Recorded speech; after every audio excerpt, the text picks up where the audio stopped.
ఇప్పుడే జీ5 app download చేయండి. చూడండి మీ ఫేవరెట్ టీవీ షోస్ ఎప్పుడైనా ఎక్కడైనా. శివదేవా, నా గురించి నువ్వేమీ భయపడకు. నిన్ను చూసుకోవడానికి పున్నమి పృథ్వీ ఉన్నారు కదా.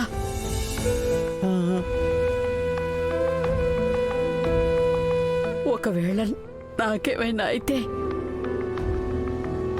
వాళ్ళు నిన్ను చూసుకుంటారు. మీకేం అవ్వదు నానమ్మా, మీకేం అవ్వదు.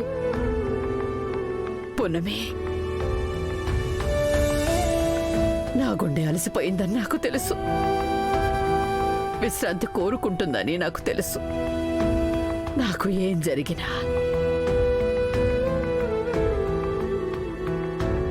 మీ నాన్నకి అమ్మ లేని లోటు నువ్వే తీర్చాలి.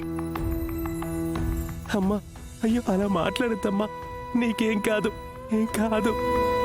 బిడ్డ లేని లోటు కూడా నువ్వే తీర్చాలి. అలా మాట్లాడకండి రాజమాత. నానమ్మా, మీరలా మాట్లాడకండి, నాకు భయం వేస్తుంది. అమ్మా, నీకేమైనా అయితే నేనెలా బతుకుతానమ్మా?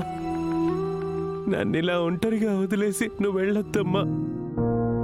ఇప్పటి వరకు నన్ను వదిలేసి ఎప్పుడూ లేవు కదమ్మా. నేను కూడా నిన్ను వదిలి ఉండలేను. నన్ను కూడా నీతో తీసుకుపో అమ్మా.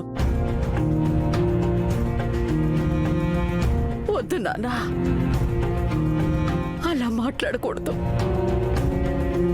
నిన్ను కంటికి రెప్పలా చూసుకోవడానికి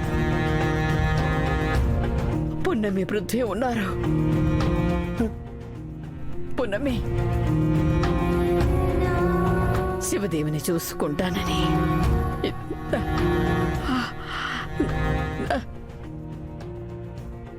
నాకు మాట ఇవ్వు.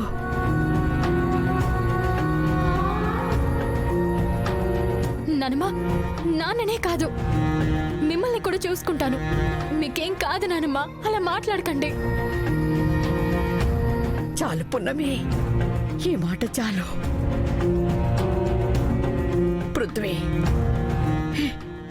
నువ్వు పున్నమిని అర్థం చేసుకొని నీ భార్యగా స్వీకరించు. అదే నా చివరి కోరిక. రాజమాత, అవును పృథ్వీ, నాకున్న జబ్బు ఖరీదైన జబ్బు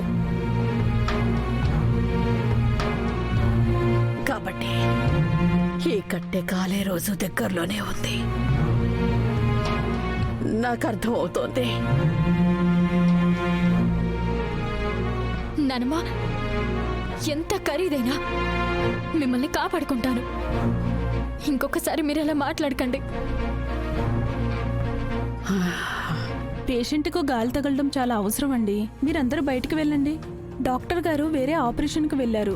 రావడానికి టైం పడుతుంది.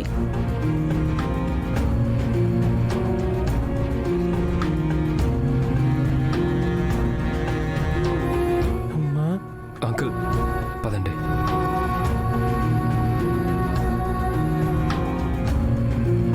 మీరు దేని గురించి ఆలోచించకండి, విశ్రాంతి తీసుకోండి.